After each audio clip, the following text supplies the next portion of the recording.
Alright guys, we are back into the semifinals of this Thursday edition of the Semi-Pro Cup Series. We have Coray team, or Coray Dota, showing up again here in the semifinals. We saw them round 2 coming out strong, and of course Hot Hands we have been following for a while. This will be an epic match, one to remember, and I'm sure Niz is equally excited for this as I am. Yeah, I am. We've got two really strong teams here, and we actually managed to see both of them play earlier in the tournament, so everyone's familiar with the players in this game. So I'm really excited about this one. I think it's going to be a good one, setting us up to an even better finals.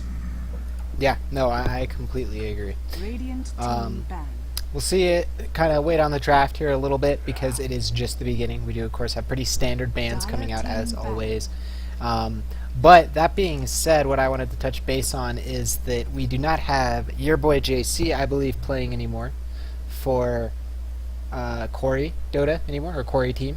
It looks like they are having a player named MK. Not entirely sure who that is, but you know, not too much. I don't know what really I'm going to say to that. You know, after Niz does some research, we'll see what he comes up with. But that is one thing to note going into this game. I think the other thing to note is that you know, Hot Hands and Coray are both coming off of very strong wins. Obviously, we saw last game, you know, no offense and all respect to the Latin gamers, but they just got absolutely dismantled at the end of that game from the split push that was being brought out by Cheech and the crew. And of course, you guys weren't watching, but me and Niz were hot on the case. Ravages were coming out aplenty from MK, or sorry, I Slam Dunk, all over the place and hitting him absolutely flawlessly. MK was playing a very strong Tinker, and of course Robot and Coray were picking up the supports in that game. Robot not playing the mid, and Rachop, oddly enough, again on a Juggernaut, but he did play that Juggernaut very well. So both teams coming off of hot victories. We'll see which one of them is able to translate that momentum and tempo into the tempo of this game. So after a little bit of research, I found out that MK is in fact MK. That's the name he goes by. Okay. So just not recognizing the name, but based on his performance last game, he did pretty well with Tinker in his hands. So yeah, for him to bring out the big plays again, as you said, Slam Dunk had some incredible ravages on the Watermelon, also known as Tidehunter, for people that actually play Dota. And yeah, Ratchop was on Juggernaut, and he made it work this game. Last game he really fell behind that we saw, but this game he really did work, and wow. Death Prophet, Skyrath, Mage. We have the double silence coming out of them. Definitely a lot of magical burst, also good physical sustained damage from Death Prophet. Her ulti can burst as well, though, when you target the spirits and Shadow Shaman. Being the very first pick of this game over for Locked Up, aka Coray. Definitely a little standard to what we've been seeing. Death Prophet sooner than usual, though, and Tidehunter again picked up here, and we'll be looking for I Slam Dunk, or just Slam Dunk, to go ham this game as he did last game, landing many 3 or more hero ravages. Razor will be the ban out. Viper followed up for Hot Hands. But what are you thinking so far out of these two drafts? There's definitely a lot to think about here so far already. Yeah, I think they're both somewhat standard, but not standard to what we've been seeing tonight. Obviously, you've got Death Prophet, which can be played in a push-oriented lineup, but not necessarily has to be. Hero has a lot of carry potential, especially in the mid game. As the game goes to late game, she can really get the ball rolling with taking out some towers and then becoming quite the force to be reckoned with. And of course, and then on the other side, you've got Tidehunter, which generally he's been thrown in the off lane. That's how they played it last game, and that allows him to get his Blink Dagger up very quickly, and allows him to just blink in, throw out some big ravages, and turn team fights around. And I know, unfortunately, the people on the stream weren't, or some of the people on the stream weren't able to see the game that they just played. But Tidehunter, I Slam Dunk on the Tidehunter had some really big ravages that turned around some team fights that weren't looking that favored for his team. So look for him to have some big plays there, as we've said a few times already. And Hot Hands Handwarmers banning out that Tinker, so we're not going to be able to see MK on the Tinker this game. No, we are not. But that being said, the other bans are Razor and Prophet coming out of Locked Up, and I really do like, we already mentioned on the Razor, but I really do like the Prophet ban here. If they watched the last game from Hot Hands, they would know that the potential for the Rat Dota to come out is definitely there, and they executed it very well. But Prophet, again, he can just apply pressure while fights are going on, and then TP when it's advantageous for him and turn the direction of the fight. And you really got to be careful when you're dealing with something like a Death Prophet Treant. However, there are other options, or not Treant, sorry, Prophet. There are other ways, Death Prophet and Nature's Prophet, two prophets. But anyways, there are other ways to achieve the same ends. Of course, Enigma, another very strong summon pusher. Of course, Shadow Shaman is taken up a buy, locked up. Lycan banned out by them as well. So relatively, or mainly that just leaves Pugna and Enigma for the major pushers, but they will go with the Centaur, and Centaur definitely gives them more towards that fighting side rather than the just straight pushing side. Again, there is that, you know, perfect synergy between Stomp and Mystic Flare, but also the fact that Double Edge is magical and Ancient Seal amping that, so lots of setup there. And of course Death Prophet with haste. Terrifying enough to deal with Death Prophet, let alone slowing you while she runs over you. Yeah, as soon as you see that Centaur, it raises a whole bunch of red flags and says, okay, they want to do something. Definitely in the mid game now. They're getting maybe they're going to look to get the Blink Dagger up quickly on the Centaur. Maybe they're not going to offlane him. Maybe they're going to safe lane him, or they're going to do something cheeky with maybe safe laning him and then go aggro with their tri lane or something like that. But they're going to look to have a lot of aggression with him and really roll off the back of that face rush and let Death Prophet, you know, take down some towers with their ultimates, or just be strong in a team fight after they've already picked up an opening kill. But you know, you've got Earthshaker now, really another really good counter initiate hero. You want to come face rush us? Sure, you're doing it into a Ravage and an Echo. So, you know. Not to mention Fisher creating that force field effect that sentries do in StarCraft 2, changing the layout of the battlefield, hopefully in favor of locked up. Now Enigma we will see picked up. Again, just more initiation. And honestly, once Blink Dagger is up on Enigma and Centaur, then it's going to become that really interesting game where one team can start the fight with a Blink Ravage, a Blink Echo Slam. The other team can fire back with a Centaur ulti into silence counter initiation. Then they can blink in with whatever they haven't used to re-initiate. And then of course you have the Black Hole. That can happen in the reverse order also, as locked up could be the ones on the defensive reinitiate, or not reinitiating, but counter initiating to set up that fight in their favor. But the point is I'm trying to get at is that this game is really going to be decided by how the initiations go and how the counter initiations go and how people's positioning is and their, I guess, their awareness of where the fight is going to continue to break down, because these fights are going to be long, well for me long-winded, but they're going to be long duration, right? Because you have Black Hole to throw, you have Ravage, a lot of stuff, and now the Poison Nova making the long duration of those fights even more devastating for Hot Hands. They need to get a huge stomp, a huge Ravage, and clean house immediately.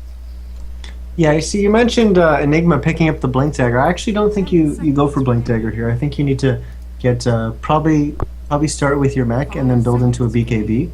I don't think you need the Blink to really fine-tune your positioning so much, as you do have the Centaur ultimate, whatever that's called. I believe it's called Stampede. Yep. Indeed it is.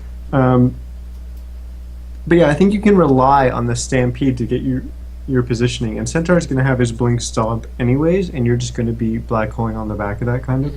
It's not as big as your Black Hole, but yeah, that's just the way that Enigma, I think, is going to get into the team fight, and it's more important that he's got the Black Hole so that he doesn't get interrupted by the long-range Fissure of the Earthshaker, or the Tidehunter Ravage, which is also a huge AoE, or even the Shadow Shaman's got 2 different disables. So there's a lot of disables coming out from this Radiant team, Coray Dota. So, you know, I think the BKB is probably the more important pickup, but we'll have to wait and see what they choose to pick up. As we see Ember Spear ban, I don't think we've seen that. No, we have not banned or at all. picked in a while. No, we have not. And Mirana is of course banned out last for Hot Hands. So I guess they're a little bit scared of that long-range initiation. The last thing I want to point out before we get on to the next pick is that, of course, Venomancer wards are a great way to gunk up initiations. It becomes impossible if you have good vision, for Veno or for Centaur to get a blink initiation, because of course you can see where he is with the vision of the Veno wards, but always an added bonus. Continually casting his blink dagger, and then of course if they botch the initiation at all, and Veno hits a strong gale, doesn't really matter about Centaur ult, honestly. Yeah, it'll last for 3 seconds, but the second that ult's over, they're going to be slowed and they can be kited around in circles. So there's a lot of utility on both teams to control the fights. Again, this is what I really like about watching even skilled amateur matchups, is just that and it's true in pro games too, but I feel like there's just a lot more at stake as far as each individual's like mistakes and strong plays, right? And with the heroes that are coming out, that's even more exacerbated. In Pudge, if there was a hero that describes everything I just said, it's Pudge. You either play amazing with him, play like Dindy, or it becomes a really fat, high HP, low armor bag of meat. I do believe we have seen Mona play Pudge before. Yes, we have. You were not very happy with it, or not very happy with it. You were very interested / not that engaged about the pick, but Moneb changed your mind as the game went on, as he was able to definitely apply insane amounts of pressure with that Pudge. Well, because I always feel it's a high-risk pick. Yeah. You know, it's one of those heroes that you really, you think back to last game, Moneb on the Axe. You pick Axe because you want him to dominate in the mid-game. Well, you pick Pudge for exactly the same reason, except, it's the early game or mid-game transition. It's about the same amount of time, but I feel like Pudge just falls off a cliff if that doesn't go well, whereas Axe can do a lot more. So, like I said, it's a little bit of a risky pick, but we'll see how it plays off. We've already seen Moneb do work on the hero in the past, so look for him to have a similar performance in this game. Well, I agree with what you said, Niz, and with that being said, we will go ahead and get into this game officially. I will go ahead and introduce over here for hashtag locked up, aka Coray. We have Rachop looking to pick up a potential offlane and or core. Venomancer Robot. On the support, Earthshaker. Coray, the namesake of the team, picking up the support Shadow Shaman his last game. MK looks like to be picking up that mid-roll Naga Siren, as he did play mid-Tinker last game, and that of course leaves I Slam Dunk playing the Tidehunter, as he hopes to drive his team home to victory with Slam Dunk Ravages. Alright, on the Dire side we have Hot Hands Hand Warmers. Playing on the Death Prophet we have Cheech. Playing the Centaur War Runner, most likely in the offlane we have Drop. Playing the Enigma once again, we saw him play it last game, is Melisam. Then playing the Skywrath Mage is Bergie Uber. And playing the one to watch, the hero to watch, the Pudge, is Moneb. And I am very excited for Moneb. He is absolutely incredible when he gets on a roll. He has very good game sense with his axe. I'm hoping to see the same thing. The other nice thing that I think about Pudge, both of us definitely agree he's a high-risk, high-reward pick, but the one nice thing is he has a 3-second long BKB piercing disable that when he gets his own BKB can be very powerful. So it's worth noting that they have Dismember and Black Hole that go through BKB, which can help them later on into the game. Yeah, absolutely. They're just kind of posted up here. Shake your money maker. Oh, I missed the showcase for it. Well, sorry. But we actually are going to see an aggressive tri-lane here from Coray Dota, or locked up, hashtag locked up, as they are going to go what looks to be aggressive with the Veno, the Earthshaker, and the Rasta. However, these heroes may just be lurking around top rune looking to gank the middle lane, but that will remain to be seen. They do have a smoke on Earthshaker and Boots First on Shadow Shaman. They also picked up Boots First on Tidehunter as well. So lots of mobility out of them, and I like the Boots First out of Rasta a lot, because if he gets the shackles, the Fisher's coming, and honestly so is the Gale. If they can execute right, it will be a free kill. And yeah, they did smoke up back here, so this will be the beginning of the action. Of course, the first deny going to Enigma as the last hit start to chalk up on that board to the left. Will these smoke gank, or this smoke gank coming out of Robot and Coray do anything? As two heroes, Cheech and I always forget how to say his name. Bergie Uber. Yeah, Bergie Uber is going to be on that Skywrath Mage, hiding by that Bayer camp, stacking it actually right now, and good decision. Yeah, that's the end of the smoke. Hot Hands knows what's going on. They've got this ward in the bottom lane, and none of the supports have shown their face down there, so they're just playing safe. No reason to do anything too risky. Just a couple CS right off the start. So we'll just play it safe. Yep, we do see bottom lane going massively in favor of Tidehunter. No surprise there. And actually, I completely missed first blood this game, as it was just a spike. They were both sitting at relatively low health, and then they trade in the middle lane. However, Naga Siren getting that first blood is a little bit more important, because Pudge wants the gold and the experience from the kill, and he's going to be at level 2, now barely level 3. Naga, of course, at 3.5. So, sorry for missing the first blood, guys. Second one of the day, but it's going to be interesting to see if Monib can actually turn it around in a lot of ways. And great deny here by Coray, actually pulling that creep wave so these 3 creeps do not get pulled into that creep camp. Yeah, they also, the Rasta also rotated around and placed that observer ward behind the tower, so one, it'll spot if they do try to pull, but it'll also spot out the rotation of that Skywrath as well. Oof, hook close by Monib, almost catching MK. And this lot, I'm not going to really leave this middle lane, as the action is just not stopping. Monib and MK are going throat to throat here at a lot of the times in this lane. But actually, it looks like Deep's going to steal that illusion rune, just going to help, or drop, going to help Monib a lot, of course, because Naga was in position to control up that rune, and maybe Monib could go for the kill here, but no, MK's forcing him back with those illusions, and Cheech might be in trouble. Yeah, running around is getting the fog, but now with that Fissure, it guarantees the setup. But Coray actually didn't skill any of his abilities and chokes, and I mean, it's kind of critical to call that a choke, but yeah, he doesn't have any of his abilities skilled, and he doesn't even throw out the shackles, so of course Rachop can't get in range for the Venomous Gale. Don't really know what to say there. Coray is going to go ahead and call for a pause. I think that's because he wasn't able to skill up his shackles, and that is a kind of big deal. Yeah, I actually don't think it was that at all. I think once they saw the fissure come out and the Death Prophet was in fact on the other side, they realized Death Prophet was pretty far, and even if he shackled, Veno to get in range would have been very difficult. Earthshaker wouldn't have gotten any auto attacks off. So, I think they just realized that, we're not going to get this kill on Cheech. He does have boots. He is pretty fast because he is a Death Prophet. So let's just save our mana and not waste that. And, Coray still has the flexibility of still choosing his skill point. Most likely that is going to be a shackle, but, you still have the flexibility of choosing the right skill at the right moment.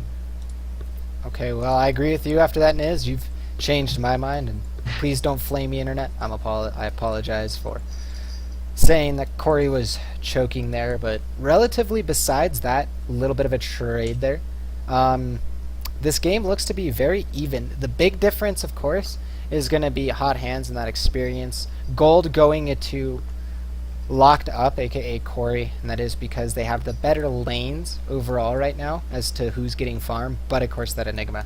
Always the story of that Enigma on the experience graph is he's probably sending out his soul ring on the courier, and yes, he has a full soul ring purchase up before 3 minutes, sitting at level 4, no surprise, probably hit level 6 by 4.5 minutes at this rate. Yeah, he actually purchased that quite a while ago. He just wasn't able to use the courier because Pudge was using it to deliver his bottle, and unfortunately it went all the way back to base before he was able to pick it up or send it to him. So and he's off to a very good start on this jungle, as we saw him do in the game prior to this as well. So yep. And I mean, again, it is relatively easy with practice to do what he's doing in the jungle, but it is very important that when you're in a competitive match like this, that extra 2 seconds of efficiency, he gets that, because the sooner he gets that mech, right, the sooner he can come to fights, participate, and make a difference for his team, and put that experience advantage to use. And that's really what you look at with junglers, not if they can jungle quick enough, or sorry, not if they can just jungle in general, but if they can jungle quick enough to hit the timings at the closer to the best, because if you hit the best timing, obviously your timing with that item or that level is going to have a bigger impact than obviously a minute or two later. yeah, absolutely. But one thing I do want to stress is that it's okay to jungle slightly slower if it means you're going to be safe. Because if you die in the jungle, and a lot of teams won't let you just jungle pressured, and if you die in that jungle, then not only are you going to be set back quite a bit of gold, but you're also giving the other team an advantage that can quickly spiral out of control while your team is still waiting for you to come online. As most heroes picked as junglers typically have that core item they need before they can really start doing it. Mona lane, it looks like Monab is going to try for the kill here. He does get the hook, dealing quite a bit of damage with that Rot, but with the illusions getting popped up, MK will be able to turn that. However, that is a decent amount of HP trade. Does favor Pudge in that scenario. Yep, there is that soul ring, and he's going to continue to farm good stacks from him, like in that previous game. And bottom lane, Tidehunter absolutely running house. Onto the Centaur, of course, no fault to the player. Everything to do with the melee versus melee when you're Tidehunter. Pudge maybe trying to... No, just using his Rot to get a kill. Last hit. Oh! Ooh, that was close. Very close. Bottle Crow going out by him. From what we've seen, everyone on this Hot Hands Handwarmers team is just playing really, really safe and cautious. As we've seen them do in the past. You know, they didn't necessarily have the best lanes last game, you know, as they were waiting for the Enigma. The Enigma pick really punished their lanes, and we're seeing that again this game. But they've obviously done it quite often, and they're comfortable with it. So this isn't a foreign place for them to be in the game. Mm-hmm. Even though they're probably falling behind a little bit when it comes to gold. Definitely agree with that. The side pole does come off from Coray and team. Very great execution there, exploiting the Drop advantage is of invis. Radiant. Yeah, Drop does have that invis. Meanwhile, Bottle is Stun picked up on hook. Pudge, and MK might be playing a little bit safe because he knows the Pudge is back. There goes the Stomp, dealing quite a bit of damage. We'll see the double edge follow up after the hook, and that's a kill for Drop, taking down that Naga Siren. If there's an important hero to kill right now, that would be the one. Yeah, that was very good. They both had confidence in each other's ability to follow up on that, rather than just waiting for Naga to be, you know, away from all the creeps so that Pudge could hook her back, or Mona could hook Naga back. But yeah, they were fine with just running in, and they had more than enough damage to get that kill. So Top pull again. Again, Coray and team doing a great job exploiting this. I really like to see this. Really gives the Radiant offlane or Radiant aggressive tri-lane a big advantage versus a dire side aggressive tri-lane. Even for just the offlane hero in general, but experience and gold graph, we can quickly take a look at that to give us an idea of how the game's going, but experience way in favor of Hot Hands. Gold relatively even after the last few trades.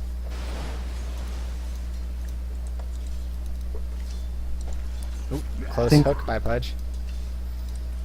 I think we talk about the gold being really, really close, but right now I think one of the biggest things is the difference between the gold on Tidehunter and Centaur. Both are heroes that really want to get their core, Blink Dagger.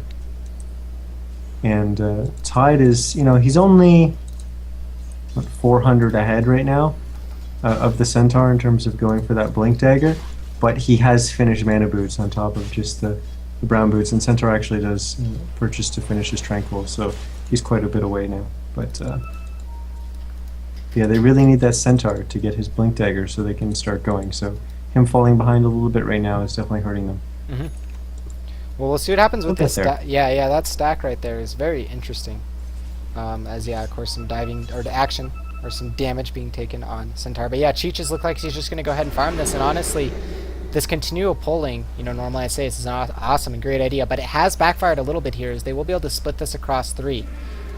However, Vino does have vision of that Retropidez, and Coray will be standing nearby to sap as much of that experience as possible. But to be fair, almost all of it goes over to Cheech and friends on the dire side. So a little bit of lost experience from those side pulls, but they do get something back with that stack, and obviously the gold is going to be very important for Cheech. Yeah, that's a little bit unfortunate for Coray Dota's team, as obviously Cheech was kind of struggling a little bit in this top lane as the Death Prophet, and the amount of gold that she just got from that is obviously wasn't what they were expecting. But you know, it's happened now, and now they have to deal with it. But you know, the gold graph, you're still looking at equivalent gold on both teams, so it wasn't the biggest swing in the world. As Ratchop's in way out of position there. Yeah, and he's going to get caught out in the top lane. I wasn't watching that, as unfortunately in the jungle, Naga, trying to farm a stacked camp, gets kind of slowed up and is going to be in an empty bottle running into the mid lane. Pudge is not in the area, though, so it doesn't look like he's going to be able to capitalize on this. And he's going to smoke up and immediately leave that middle lane after pressuring it up. Of course, this ward does give clear vision that Pudge is not anywhere over here. But into the bottom lane, this might be the most important kill of the beginning game, as Tidehunter is 10 gold away from his Blink Dagger. 10 gold. Will he be able to get it before he dies? It looks like it's going to be incredibly close. If he runs over and gets it right now, he would get it before dying. But a hook, oh, it misses, and now this might be enough for him to get out. They pop the ultimate. Is there dismember? And yes, there is. The stomp is used over it, but is that a bit of a mistake as they do throw it, turn it around? Tidehunter is going to get away with 5 HP, runs back in and dies to the Rot now. Robot going to pursue as he TP'd in, but Melisam does have the Soul Ring, gets the Malefice onto Robot, taking quite a bit of damage with the Arcane Bolt, drops down to 172 HP, and with that Midnight Pulse, they're able to zone them back. And Hot Hands getting the most important kill of the early game is now Tidehunter sitting at 1,600 gold. He was up to 2,400 gold. Well, 23 something. Almost 2,400 gold. And he just didn't buy the blink before he died.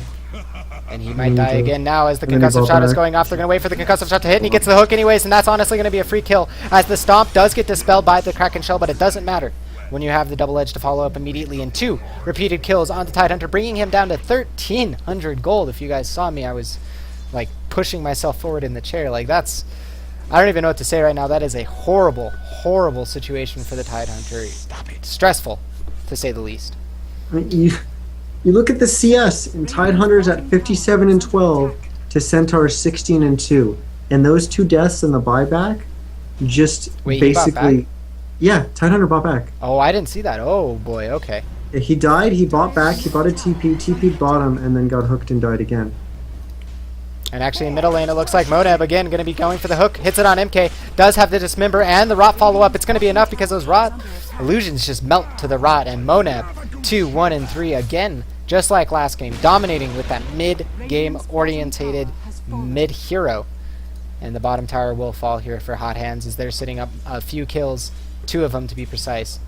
Actually, Death Prophet went down during all of this in the top lane. To Retrop, it looks like, as it was a really close fight. But you talked about that potential kill on Tidehunter being really, really big, and it was just compounded by the fact that he then bought back, or he didn't buy his Blink Dagger, then he bought back, then he TP'd, then he died again. Now Robot in trouble, getting caught out in the rotation in his own jungle song. However, coming out from MK is brilliantly timed, but Mona making the right decision, hooking out a Centaur. And so now the only one that's caught there are the 2 supports. The question is, do they try to turn this around? They have the Midnight Pulse. Will they use the Black Hole? It doesn't look like they're going to use it yet. He could turn around and hit a 3-man Black Hole. He's not going to use it yet. He's actually going to wait for the 4-man Black Hole. Still not going to use it. A little bit of a mistake there, I think, personally, but Skywrath Mage and his team will get out. It looks like no. Skywrath Mage will be sacrificed to the Radiant team as Moneb attempts to run away. A decent ward block, but the Fisher block already there, and now the hook over as Moneb gets the hook onto Retrop, followed up by the Dismember and the double edge. Nets that kill. And again, sorry if I'm being overcritical in this, but that looked like a 4-man Black Hole to me. Yeah, I think he maybe could have thrown it down. Once there was a little bit of hesitation, I think no, he couldn't, because Robot and Coray did a good job of splitting. Both support players, obviously, but both with disables that would have been able to interrupt it. So Robot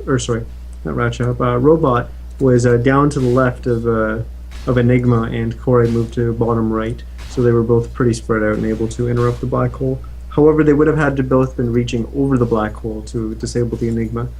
But I mean, so there's the option or the ability to misstep there and actually step into the Black Hole. But you know, when you're dealing with Fissure, it's unlikely to happen. Well, we do see Tidehunter picking up his Blink Dagger now. Actually, he's 30 gold away, will be sitting at the base, I'm sure, does not want to die like he did last time. Ravage is off of cooldown, however, he will not be able to purchase that Blink Dagger because of the way that the gold goes at basically one and a half per second. But Robot in the sidelines is getting picked off, does have that stomp, or sorry, the drop has the stomp as well as the double edge to clean it up. Skywrath Mage will be netting that with the right click. Offensive wards coming out as well as they hope to constrict this map, and now Cheech and his team, with that Exorcism coming up in 18 seconds, is looking to put pressure middle T2 as this game continues to ramp up in action, and Coray and team looking like they wanted to defend here. Moneb is actually in a great position. He's right at the end of Fog. If we go to their team, you can see it's literally right at the end. They just caught vision of him, and now he's going to hook. He does get the Tidehunter. Kraken Shell does remove that, but he's not going to want to use his Ravage. His Blink is canceled, and now the concussive shot followed up with the Mystic Flare, doing quite a bit of damage, and now they blink in. He gets cleaned up. The Tidehunter, that is, with the double edge, and now Drop is in the back, taking quite a bit of damage with a hook out from Monib to save his teammate. Great execution there as the Exorcism sieging. The middle T2 dropping down to 300 HP. And in the side, they do use, of course, that Midnight Pulse to open up the vision, so it's harder for the initiation to happen. Tidehunter, no buyback, and this is a guaranteed tower to fall as Hot Hands asserts their dominance in this game. Coray actually is really close to getting a deny there on that tower. Doesn't have mana for hook. Yeah, he was really close, and I thought Mona was going to go for that hook there, but unfortunately not quite the mana he wants. Or needs, rather. Not wants, but needs to get that hook. And really aggressive wards, like 1, 2, and 3. And of course, if we go to their vision only, you can just see that they have so much, they have so much more control of this map right now. They have 4, you're right, actually. You're right. They just added this one right now. The last 10 seconds. They have absolute control, and actually in the top lane, we are going to see Moneb and, or not in the mid lane, towards the top of it, we will see Berguber. I'm not even going to try to say Skywrath Mage and Moneb get that kill now. Drop off to the side, does get Fisher, but that Fisher is going to block off his own team as we do see a disconnect from MK, and this game was once massively in favor of Corey's team by the tempo of the game and the way the lanes were going, but that has changed, Niz. That has changed. As we see a drastic change in the golden experience graph.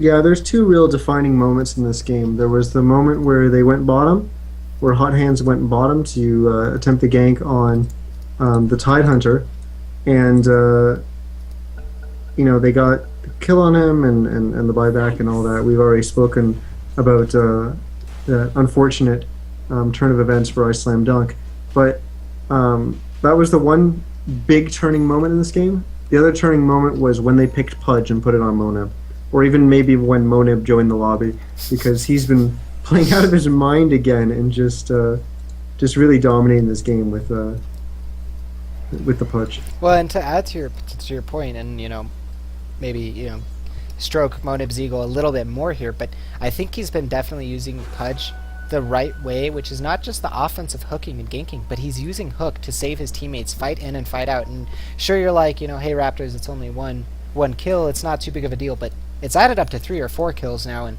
3 or 4 kills is kind of the difference in the game right now as far as tempo. Yeah. And also the psychological factor of how do we kill somebody if Pudge isn't around to hook him out. Yeah, I just actually want to make sure that Drop's getting a little bit of respect here as well. He's been playing really well on the Centaur. He made a good rotation early with the Invis, which really helped Moneb get a good start in the middle lane. And he's at 5-0-1 right now. Drop is on the Centaur, and Moneb's at 3-1-5. So both are having a ton of impact on this game. Drop 6 out of 9 kills, and Moneb 8 out of 9 kills. So they're definitely having an impact in this game. Very well put, Niz. And now bottom lane gonna get sieged up. And before the action gets too intense, Niz, what do you want to see out of a locked up Korean squad to get back in this game? I mean, they need to have a good Ravage. They need to have probably a good Fissure on the back of that, and just abuse the fact that their Veno's got an ult that does a lot of damage. He's also got a mech. They've got big team fight ults. And if they land a couple of those, get kind of their wombo combo going, then they can really win. Oh, it's a big hook on MK. Yeah, in the middle lane, that will get songed away as they do pressure now into this tower. MK getting away, but now the bottom tower will fall as well. And honestly, they've already gotten Roshan, so that middle tower not going to make too big of a difference. They also have the bottom T1 for Roche control as well. So now all outer towers except for that top T2 are up, but now the blink forward by Pudge. Moneb, that is, now gets the Dismember as well as the Rot, dealing quite a bit of damage. The Centaur Stampede is there. However, Yule's into the air is the Tidehunter. Mystic Flare going to follow up. The silences there will get popped away from Kraken Shell and in now. Hook from Moneb is going to miss on the mark there, and let's see if the high ground siege begins as Cheech never used Exorcism for that push. And that execution was incredible. Moneb jumped in. Oh, actually, it's not going to end yet as Drop gets the double stop, but even the Ravage is bigger as it hits on 3 heroes, but Melisande was out of it. Now they get the concussive shot. Melisande running in. He is going to try to go for the Black Hole. He just drops the Midnight Pulse as well as the Sun. Now Rutchop getting his Nova off onto multiple heroes, hitting 3 in total. Then the Gale is on Enigma as he's going to back out. Cheech and Pudge, or Cheech and drop on low health as Moneb is going to blink forward and get the Dismember onto MK. The silence is there as well. With the Arcane Bolt, we'll drop him down to about 300 HP, and a great turnaround hook from Monib does get the cleanup on that kill, and now the blink forward stomp as well, as the double edge should secure this kill, even though the mech was used. Drop is dropping down to low HP, but will fall. Aegis is on him, if you remember, though, and now the Exorcism is out. Drop will get hexed as well as the Gale, and they're going to try to focus him down here, as they do have the Shackles, a lot of physical damage, including the tower, and they will go ahead and die here, but honestly, all they lost was the Aegis. They got the Naga. But you tell me, Niz, what do you think happened there, and who do you think came out ahead? I think Hot Hands came out ahead again, but you had at the initial part outside the base, you had incredible execution from Hot Hands. You had Monib jumped in on the Pudge, and then the second Ice Slam Dunk was about to throw at the Ravage, Cheech was there with the Yules and disabling him. The second he came down from the Yules, Bergie Uber was there with the silence from the Skywrath mage, and Ice Slam Dunk wasn't even able to get off the Ravage, so he just had to walk back into his base, and nothing came of it.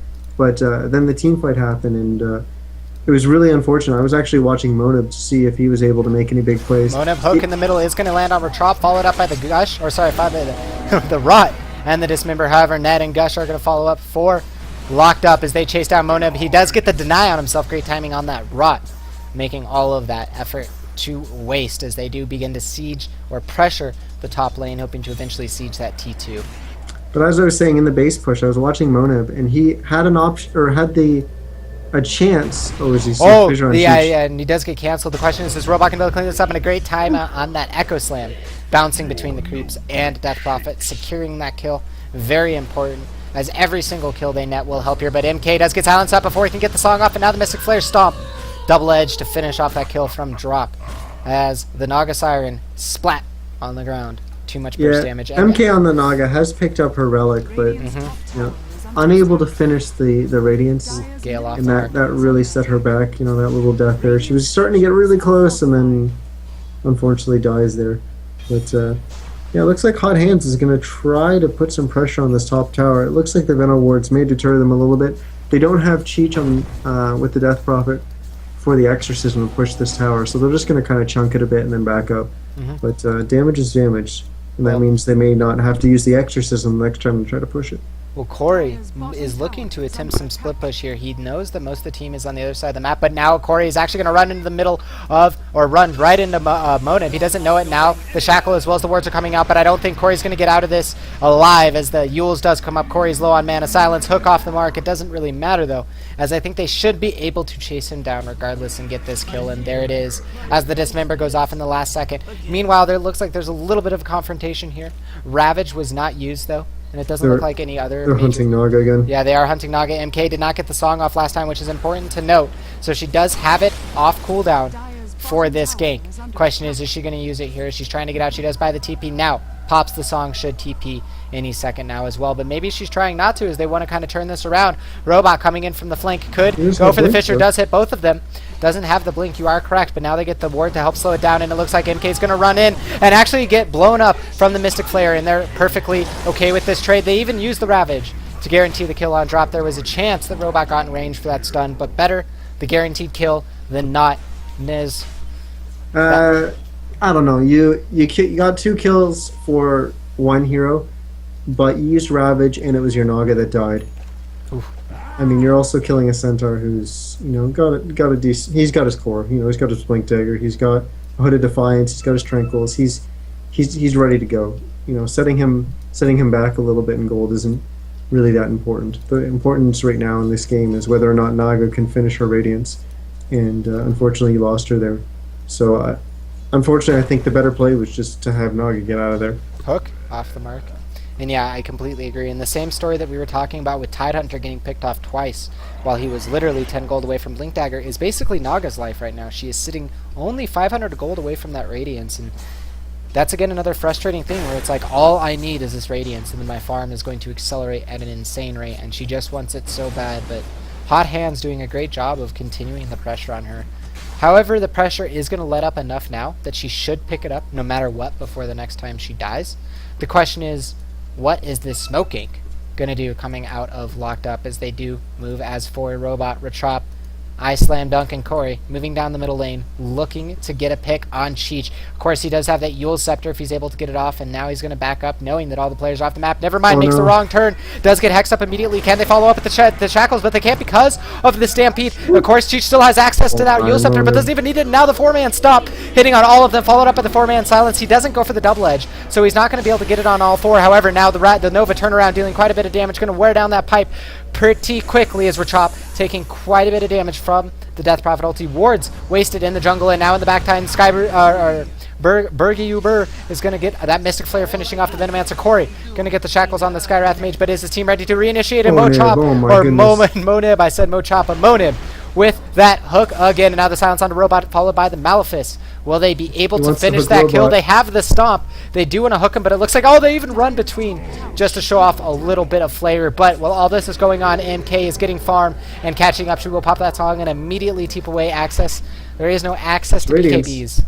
Yeah, it is up now. And if there is a Cinderella story, or not a Cinderella story, but a turnaround narrative for Locked Up, the Radiance Naga is that story for them. What's interesting, if you actually... May Hot Hat Drop is going to get picked off here. Of course, they have the net gush, followed up by the... No, never mind. There. No one's going to die. The heart. Let's see if I can draw a heart here. That's a pretty bad heart, guys. But yeah, that's Monib. What is interesting, if you look at the gold graph real quick, yes, they've dropped down to 7,500 deficit, but it's maintained that 7,500 deficit for quite some time now. And that's really important, because now it's going to start coming back up, because of course Naga's got her Radiance, and she's going to be able to acquire gold faster than anyone else can out on that. So it's important that it's kind of... It hasn't kept going. Monib caught out by the Gale. Looks like this might be a turnaround on a Retrop, as they do actually throw him into the Yules and then hook him, and that actually, concussive shot never hits during that, so he does get popped by it, even though they really didn't need it to finish that kill. Just kind of a funny interaction watching that concussive shot fly back and forth. But yeah, that is an important kill. Venomancer wards are one of their most important stalling techniques, and now Hot Hands looking to put the first nail in the coffin for Locked Up as they look to siege high ground here. Eidolons are up. Mystic Flare, short on mana, will have it soon. They have, of course, they have Stampede. Shake Your Moneymaker coming out for Monib as he does get Dismember off of cooldown now. Black Hole. And of course that leaves finally Exorcism, all off of cooldown, ready to go. The only thing missing is Song, but here we go. Death Prophet will pop the ulti. Fortify used at 495 HP. Monib moving up and zoning. Yule's into the air. He's going to hook out Coray immediately into the Rot Dismember, dealing a lot of damage, but now the Blink Ravage only hitting on 2, however, is Melisum running in, and now he's going to go for the Black Hole. Doesn't quite cast it, does get it. Now it's on the Tidehunter, but already there's 2 heroes down. Or Shaker will buy back, and now 3 heroes, 2 heroes down again. Buy back from Tidehunter, making it only 1 again as MK comes back into the fight. Now the hook to pull Skywrath out of the fight. Melisum taking quite a bit of damage, does get hit by that Riptide, and now Monib getting really low. If there's a turnaround point, it's going to be right here as the Nova goes off. MK continuing the chase with that Radiance is going to do quite a bit of damage, gets the cleanup kill onto Pudge. Meanwhile, the middle tower, middle T2 falls, and now 3 heroes down. And with 2 buybacks, Locked Up is able to secure their base, even though their tier 3 fell, and Naga was able to get a lion's share of that golden experience. Yeah, now it's just a matter of keeping your buildings alive before you lose the game. As Naga just gets bigger and bigger. What the heck? Enemy Earthshaker has blank, guys. Careful. But I Slam Dunk actually had a huge ravage there. And then, what is it? What's his name? Melisum came in with the Enigma Black Hole, and although he only caught Tidehunter, it was actually a pretty big black hole because it zoned Ratchop on the Venomancer out of the fight. And you didn't see until everyone was running back down the ramp where Ratchop was actually able to get his Poison Nova off. And that was just because he was zoned out by the black hole. So he wasn't able to actually get a good good Poison Nova off. And so yeah, the black hole only hit 1 hero, but effectively it was used to disable 2 heroes, if you will. definitely another good effect of a lot of Enigma spells. He does have a very strong zoning presence. I was just drawing out to the viewers while you were explaining that the only T2s that are left on the map are the top T2 and bottom T2. But Dire's Tower gives them insane Roche control relative to what Radiant has right now, and this is where we see the Dire side advantage come into a little bit of a bigger impact because of the travel time for the Radiant to defend this Roche. And of course Hot Hands is going to take advantage of this. They need something like an Aegis to help siege the high ground. Yeah, can they see it? Yeah, the ward would have seen it. Oh, okay. Rotation yeah. I didn't think they smoked. I don't think they smoked. I didn't watch. No, they just walked in. They did just walk in, but I don't think that Locked Up really wants to do anything here. They're kind of aware of what you're saying is, which is that if they can just hold their base for the next 5 to 10 minutes, Naga is going to become an illusion monster. And you know, to get on your point again about how it's just a matter of not losing buildings, if this game goes later, are you in the same boat as me that I don't think Hot Hands has a lot to deal with an illusion carry as the game goes really late? They just don't. Absolutely. I mean, the later this goes, the better Locked Up or Coray Dota is gonna be doing in this game. You know, Hot Hands, they've done a lot of work. They've shown their that they can climb out or climb to a very big lead. And a lot of that's actually isolated here, and now Cheech isolated as well. The Stampede will go off, and that will also be Monib's escape here as he's standing off to the side, does throw the hook off and misses. Rechop by the skin of his chin as Naga is setting up in the top lane, sending illusions to continue the split pressure. And the longer it takes for Hot Hands to get onto a Rax, the easier it is for MK to just run to the other side of the map and do exactly what he's doing.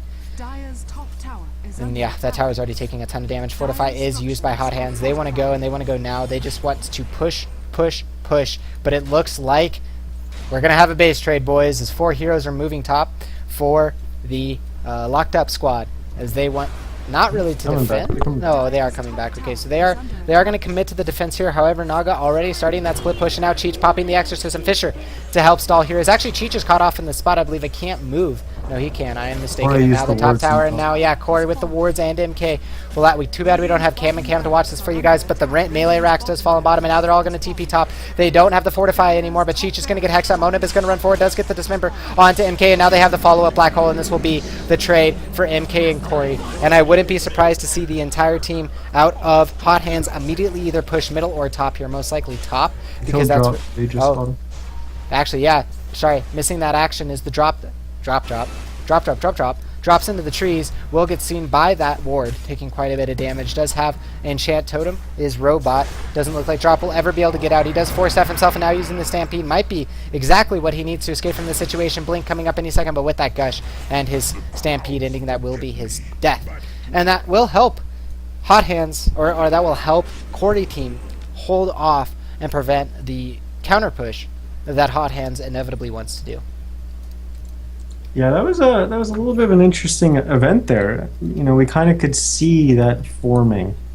The fact that there was going to be a little bit of a trade there, and it all came down to Coray just basically running top and dropping those wards, and that basically secured Rax for both sides. And then Hot Hands TP'd a bunch of heroes top to deal with the push, and Drop just kind of stayed around dealing some damage to the Rax. He really wanted this range Rax, but it wasn't meant to be, as 3 heroes suddenly went on him, and he lost Aegis and his life. Well, this action... smoke in the middle. Yeah, might get heated up again, as that very smoke might turn into a gank here. The only hero in vicinity is Rechop, but he's in really close vicinity now, as Monib is just going to be able to run up and immediately throw the Dismember Concussive Shot on Arcane Bolt. Will clean that up, as Burger You Burr gets that kill. And now, the siege for the second set of racks will begin. And this time, MK is not in position, and they actually have Drop on the other side of the map right now. I think that they still want to go high ground here, even though Drop is on the other side of the map. And it looks like they just want him to push it out, and I think that's a good decision considering what they're dealing with. But we'll see if they can get anything more out of this, as the hook does get on to I Slam Dunk, and this might be the biggest kill of the game and change the direction of it. But the counter initiating goes. The Yules is actually mistimed, so Coray avoids all the damage. I wasn't sure if that... Yeah, it's not his own Yule, so it was from his teammate, but Monib says it doesn't matter. I'm going to clean up that kill anyways. 2 heroes on the sideline for Locked Up, as now the siege really begins. Cheech popping that Exorcism. Fisher does come out to help solve, but Pipe hits on all 5 heroes. Yeah, Drop is here. And now he still has access to 4 staff. Blink going to be coming off cooldown soon. No buyback on Rasta. TP in from MK as he did push out that top lane, and now a TP into the middle from the Rachop. Try to get a good... Oh no, but the timing on the mistiming on the Song and the Ravage completely misses, and now Melisam running in. Not going to get off the black hole quite yet. Does have the BKB active. He's not going to use it. Instead, in the background, Robot gets dismembered to clean up, and now another one on the sidelines. MK down to 500 HP. Monib running forward, continuing to just stand in the way. Does miss the hook on I'm the Slam, or Ice Slam dunk. Coray turning around, getting his wards down as well as the Hex on to drop. They want to defend this tower at Skywrath, or Rax. Skywrath will go down here as they're continuing to pursue this out. MK wants to turn around and fight, but now the great stop as well as the hook coming out to clean up her chop, and that will be 2 down on the sidelines. 4 locked up, 1 on the sideline of Hot Hands, and they still want to continue here as the Death Prophet ulti is over, which means she's healed up. They're going to start to clean up these Rasta wards, but Vino did buy back. They have access to no ultimates, and it is worth noting the Black Hole is still online. BKB coming up in 30 seconds. Mechanism just used. Gale does hit on Drop. It's going to immediately pop the ultimate. Now goes for this, doesn't go for the stomp quite yet. Now we'll go for it. Misses on all the heroes on the sideline though. A great hook, or never mind, not a great hook, but a great Black Hole hitting on Ice Slam Dunk and Coray, doing quite a bit of damage, but now the turnaround mech healing them up as Monib is going to start to turn around with his dismember onto MK. MK might fall as the Rod is doing a decent amount of damage. He does fall eventually. The buyback from Monib is cheap. Is going to pop the Shivas and continue to run away here. Shackles comes out as well onto him. He does not have access to his Yules, but 14 Bloodstone charges now down to 9. Bleh, cannot speak English. He will respawn really soon. And this bottom Rax did fall. This middle tower did fall, and the melee Rax is relatively low. If they could push soon, they could capitalize on that. Is it just me, or did it feel like everyone in the game bought back in that fight? But somehow it was only Coray is going to get caught out. He does have, remember, he does not have buyback. Neither does Monib. So if Monib is actually the one that gets caught out here, this could be the game, or the game-changing moment. The big game-changing moment, as it would pretty much mean the Monib's on the sidelines for the next 100 seconds, and he will as the Fisher, as well as all the right clicks, should finish him up, and Earthshaker will get that kill. And he is on the sidelines for 82 seconds, and you see the battle line drawn. MK says, let's go, let's go, let's go. I want to finish this game as we just picked off the Pudge. It's time to go to the finals. Question is, will Hot Hands let them? Yeah, I don't get ahead of ourselves here. I don't think it's definitely over. Obviously, Locked Up or Coray Dota, they're showing they can win some team fights now, even when they screw up pretty badly on their engagement with the Sleep and the Ravage. But yeah, one little slip up, and maybe they lose the Naga when she doesn't have buyback or something like that, and this game could very quickly just end in Hot Hands' favor. So they still have to be careful, but the longer this goes, the better they're looking. So yeah, and it looks like MK or his team was definitely on the same page as you, as they did just push up to that river and casually backed up. They didn't pressure it, even though they know Monib's on the sideline for 22 seconds. It could be game ending if they try to do something overtly aggressive that backfires. So with Monib coming up in the next 10 seconds, we have 1 Rax down, 1 Rax exposed, and 1 Rax completely safe, as Radiant has the exposed and completely safe. Actually, no, so does the Dire. They still have the top Rax, bottom Rax, completely safe, because that T2 is alive with max HP, believe it or not. Only 600 on the Radiant's T2. I do want to point out, I said that maybe picking off MK when he doesn't have buyback or gold for a buyback could be something that could turn this game. But MK does have almost 1,200 reliable gold, and buyback is only about 960 at the moment. So that's unlikely to be the case. I don't imagine he'll be spending gold to drop below that 1,200 at this point in the game. But yeah, it looks like they might pressure. Yeah, they might try to go for it here, and they do have on the sidelines drop. He does, of course, have Blink and Force Staff. He can get there relatively quickly as they do clean up this Naga illusion to help stop the stalling. Venom wards are also there to help, and it looks like they might just want to initiate outside the base. As Robot is in a rather aggressive positioning. So is Rachop and the rest of his team. This is a very tense moment as both teams want to go here. Hook slightly off the mark, missing on Rachop here. Cheech just sitting here farming wards, baiting them to go, as they are going to pitch up with this Edelons. What's up? I think what they're going to do is they're going to just kind of posture up around here. They're going to look for a hook, look for an easy initiation that's really in their favor. But I think ideally they want to fall back for Roche. But that remains to be seen. They may just go for it.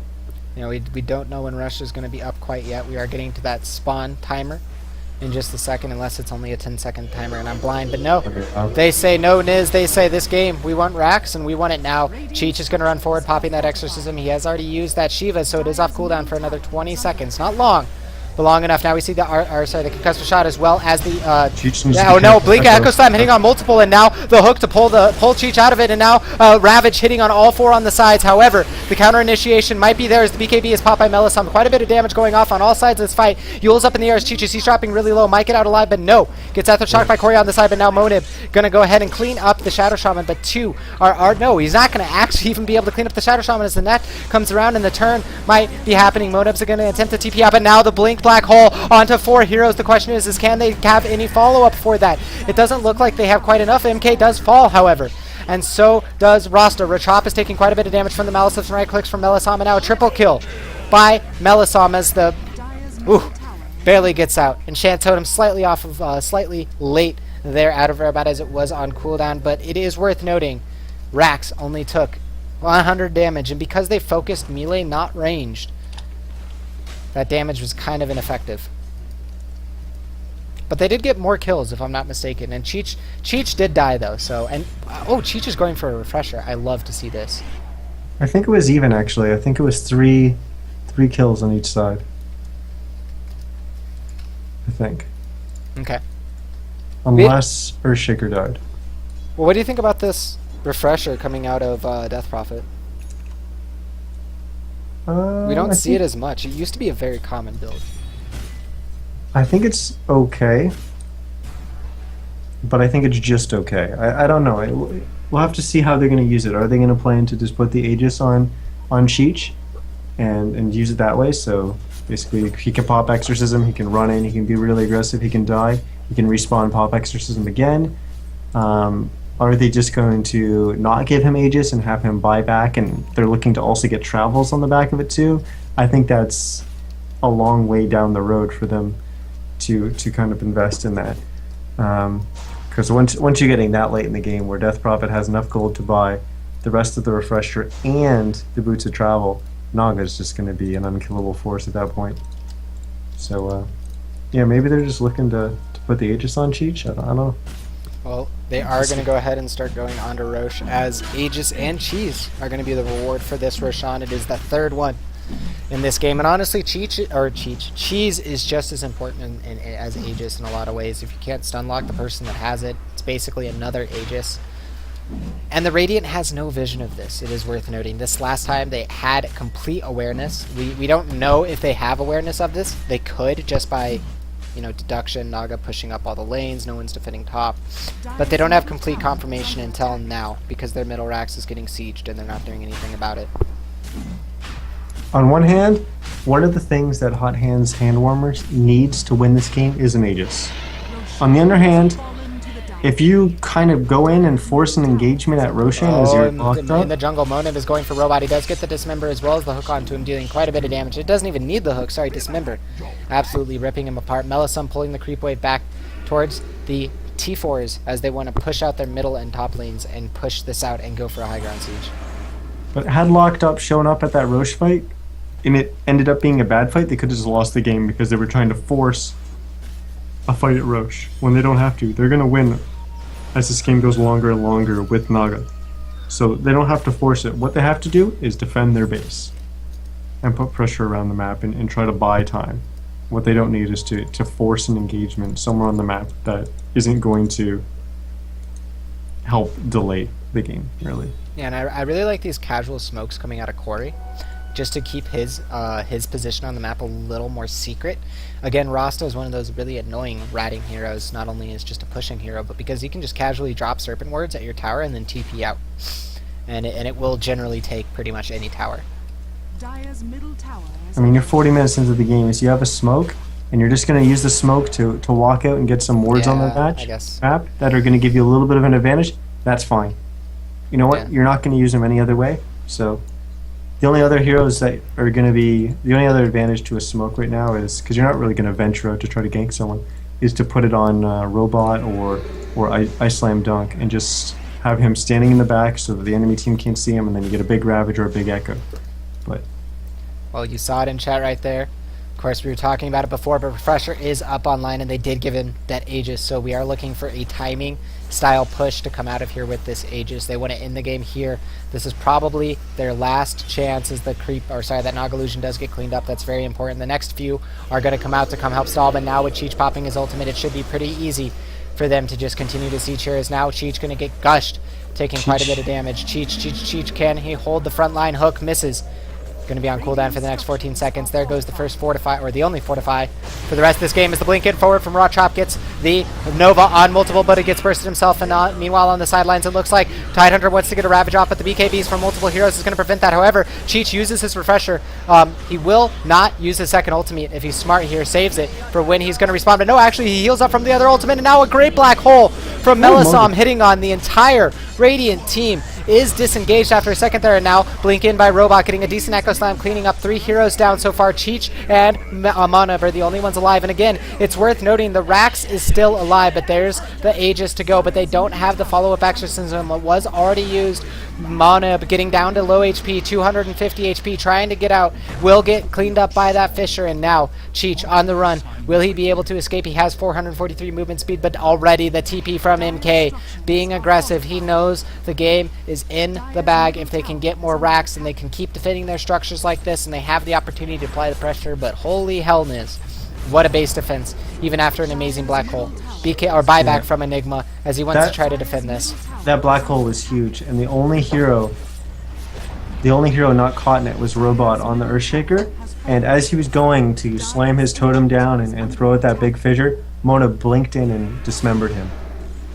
So there was no interrupt, and even with that, they still lost the fight pretty hard. But that's to be expected when you're 43 minutes into a game against a Naga, right? What canceled the black hole that fight? Because I don't think anything canceled the black hole. It just seemed like a shorter than 4-second duration to me. I don't know. I don't think anything did. Maybe it was just too much action and my perception of time is off. But Robot was very, very close to getting the fissure off, but he didn't. He got dismembered by Monib, and I don't think anyone else was outside. I'm pretty sure all 4 heroes were in. Maybe there was an ensnare being thrown, and it was that might be it, honestly. But that would have been almost instant, right? And the black I guess that's true. Instant cancel. I don't know. Well, very interesting way to look at that. Must just be crazy. I don't really know what to say though for Hot Hands here, because want to see them do well, want to see them potentially move on, but of course Robot, another one of my friends, would definitely bias on both sides here. But now the tables have turned, so put you in Hot Hands captain position. What you saying is, what's your game plan here? What's your last ditch effort basically, because you're dealing with a 22k net worth Naga? Well, unfortunately, the fight that just happened was the fight where it needed to change, where they needed to win the game. And I was thinking that maybe that what they were going to do is take Death Prophet, pop the Exorcism, have Death Prophet stand on the high ground and just focus racks. Because you got Aegis, you got Refresher for another Exorcism, but the other people on Hot Hands were kind of brought up in there, and then Ratchop jumped in, Poison Nova, and then the fight started, and they ended up not getting racks. So I think maybe they could have just played a lot more defensive and just let Cheech on the Death Prophet with the Exorcism focus the racks, or at least you're getting a racks down. And if they want to stop Cheech, then they've got to jump in, and they've got to use a lot of their abilities on cooldown. Then you can jump in and take that team fight, because they've already used so much on just Cheech, because you're standing back and playing better positionally. But they chose not to do that. They actually engaged, but that's also a very, very hard call to make in the game, so it's very understandable. But maybe I'm completely wrong. Maybe Cheech would have just fallen over to them basically using nothing. Maybe they just needed an ensnare or something like that. But yeah, I don't know. But that's the fight I think they needed to win. Now I think it's so hard for them to win a team fight. Naga is just gigantic. No, she is, and it is so hard to take care of illusion carries when you don't have a Shadow Demon to create illusions, or a Morphling to replicate the illusion, or honestly the way to clear the illusions, right? Like, you know, classic example, OD, right? OD is just a great hero to deal with these illusions in the late game, but none of the heroes from Hot Hands can honestly get through 3 Naga illusions with Heart, Manta, and honestly soon to be Evasion, I'm sure. So, unfortunately for them, their hopes into the finals of this Thursday SCS are getting dimmer and dimmer. But where there is a sad story in a competitive game, there is a happy story, as Locked Up looks to be taking what was once a very lost-looking game to the final finish line and bring back a victory and bring themselves into the finals. And that would be very big for them. Just to update you guys, of course, we did see our Futse's team go through. They will be playing in the finals. Futse, sorry, will be playing in the finals versus the winner of this match. Of course, we'll be getting right into that right afterwards. I assume we'll take a short break for Locked Up, as they will probably want one after this stressful game. And then, of course, that will be the end, but it is the finals. So if there was not enough hype for this match, guys, you got to bring the rest of your hype for the finals. Yeah, I think we've said everything that needs to be said about this right now. We're just kind of waiting for a pause because of Looks like pings have stabilized a according bunch to... of things. Ping issues and packet loss. Yeah, I did type ping into the console and we saw decent pings from everyone, so it looks like hopefully everything is stabilizing. As there was a bunch of people connecting back to the Dota 2 network during this pause, I assume it was just a massive lag issue. Yeah, I don't know, I'm fine. I'm looking at 33 ping and 0% packet loss. So Well, I'm good to Nizcast, go. you are the 1%, and we're against you forever. Just kidding. We love you, Nizcast. We love you, Niz. Niz or Nizcast. Gotta change that to Niz Dota. No, I'm just kidding. Show your love for your favorite game. Or Niz SC2. Either one are great games. Most best in a competitive game, I think. 9? Very nice. Personal record. Never forget Malk. Granted, Malk was a support that game, so, you know, just saying. Worth noting. Worth noting. And unfortunately, this pause just has to continue, and I have to pee. God damn it. I just want this game to be over with a little bit. That's my hype right now, guys. My bowels are telling me you gotta run to the bathroom, but I gotta sit here and cast. So I will. The unfortunate point of all this is this game is most likely over. And, you know, obviously Hot Hands, they lose this throughout the tournament. It is the semifinals. They want to go to the finals. So in their minds, it's not over. They're going to play this until it's absolutely over. Or they feel like there's no chance of them coming back. And I imagine they're getting close to that. But obviously they're trying to stick it out and go for one last push. So... Well, that's kind of the hard thing about competitive games, honestly. Sometimes, you know, you want to continue fighting, but there are certain times where it's just impossible to win. But I mean, on the flip side, you know, you can never overestimate another team's chance to make a mistake. And if you guys are able to play, or if your team is able to play on a very high level and capitalize on that one mistake, then you can all of a sudden win the entire game just because of that. So they are going to be looking for that, and even though there is no money involved, it's definitely prestige, as we will finally get back into this game. As Robot is saying, let's go, let's go, let's go. Yeah, I hope we play with delay all day long. Well, there we go, finally, even came. Well, here we go, guys. As MK again going to continue to farm up the opposition side of the map. Middle barracks taking a decent amount of damage. Of course, it's only melee. Good news for Hot Hands that has taken the damage, but you don't want to be saying that against the Nagas Iron in the upper just as I say that, illusions come in and are going to immediately start cleaving this apart. And the Midnight Pulse is nice, but I like what MK is doing, of course, sending in illusions at different tiers, not just clicking all of the illusions there at once. It's really easy to clear up a group of illusions, but you'll notice better players will send in wave after wave of illusions, so that you have to spend AoE spells on individual illusions. Just small play coming out of MK there.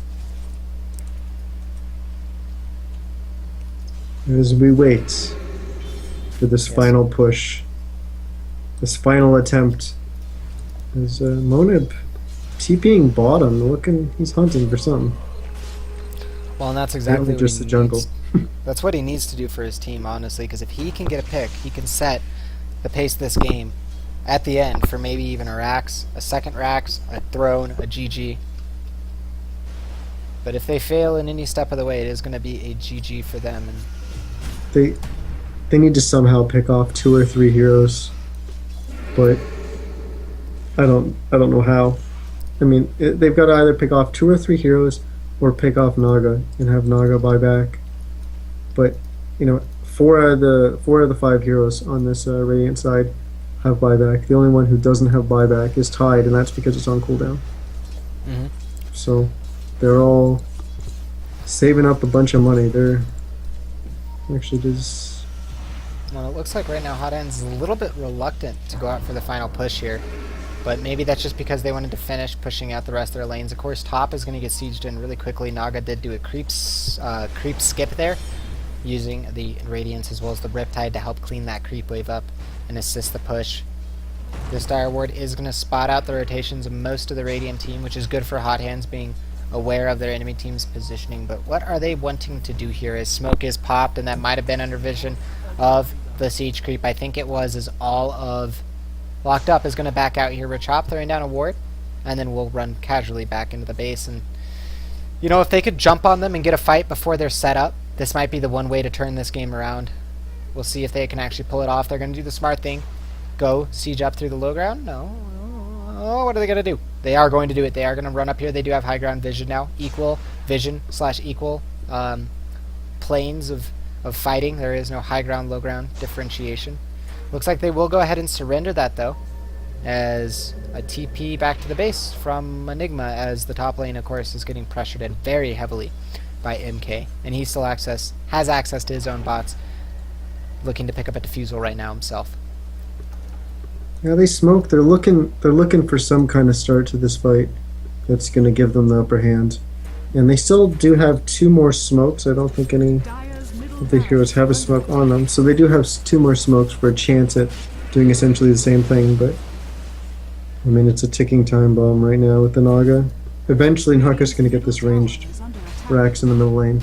Yep, and the pressure just starts to compound. Wow, what a creep wave diversion. Not sure how that happened. But that will kind of... I don't know if that was like good or bad. I'm just going to sit here and scratch my head, guys. This creep wave's actually in the top lane. I do hear the Centaur ult getting popped, but TP and Song from MK will secure his escape, and now only 50 seconds for that Song to come back up. Of course, level 3 Song is a big difference between 1 and 2 with that cooldown. D-Ward in the middle lane from Rachop. Maybe not. He's just going to give it to Robot. It looks like his Robot is looking to pick up a Aghanims after a Veil, I believe, is what his item build will be. Coray, sidelines. Playing sneaky. Sneaky Beaver.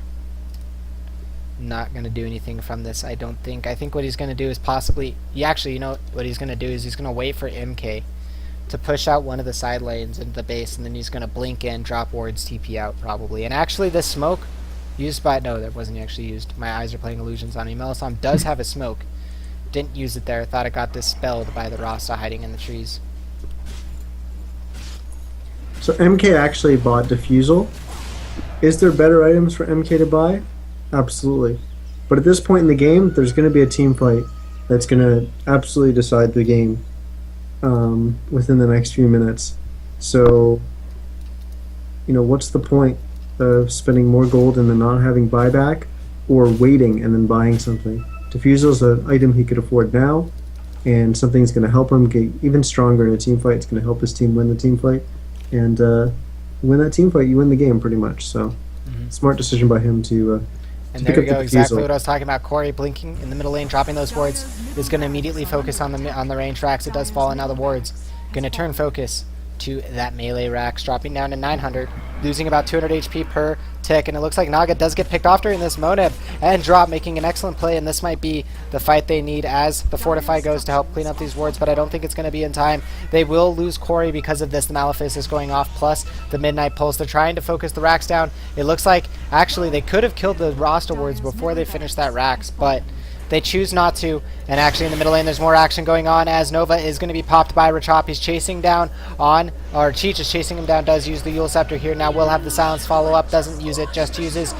the Spirits to clean up that kill. And Naga, yeah, going to go for the game. MK, this is getting into an intense base trade as there is no one on the Dire side to defend right now. TPs are coming. Throne, 1800, 1500 HP. Mona mid position, trying to do what he can. Pulls the creeps out, using his rot to do as much damage to the Naga illusions as he can, but MK is just going to net him and run off to the side. The stomp comes from Richard, comes from drop. Will they be able to kill MK before he gets the throne? And it looks like, and that was a dieback coming out of the Naga Siren. If there was a moment where this game might have just been thrown, we'll see if it is. But holy hell, guys, as this game is coming down to a close, it is getting action-packed. What do you think about that decision? Is questionable or? No way. I don't. I don't know. I don't know. I have no idea. Refuse to comment from Niz, and we'll just go ahead and say that whether or not you think that was a good play or a bad play, it did not go the way that they wanted it to. And that's the most important part, as Monib is going to be able to pressure out this top lane. Naga does not have a buyback available to her, but she's up in 40 seconds. That is very important here, but the siege is going to start middle lane. Moneb is TPing in. Anything you want to say, Niz, before this goes? That decision, I don't know, man. It's so close. It got the throne down to 140 HP. Well, we'll see if this is the game deciding move.